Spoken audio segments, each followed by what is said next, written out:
The urban heat island effect affects a lot of cities like New York because a tremendous amount of buildings, a lot of concrete, and little vegetation increases the overall temperature of the city.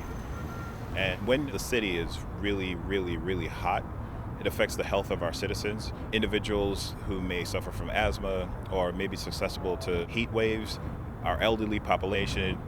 So heat actually affects life and safety.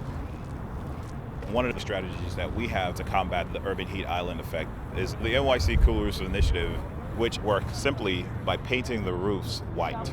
See how the coating is going inside the seams? Put it on as heavy as you could get it.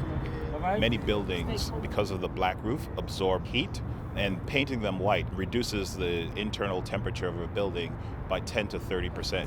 Remember, guys, don't stretch the coating. Don't stretch the coating. Where's your bucket at? That reflective coating is going to keep the building cooler, conserve energy for the people that live in the building, less air conditioning and less fans being run. People can save some money, very energy efficient. And you can't get that. Okay, this is what I need. This Cool Roofs program is really a part of the mayor's strategy to lower New York City's emissions by 80% by 2050, and to really help New York City become a great partner in fighting climate change.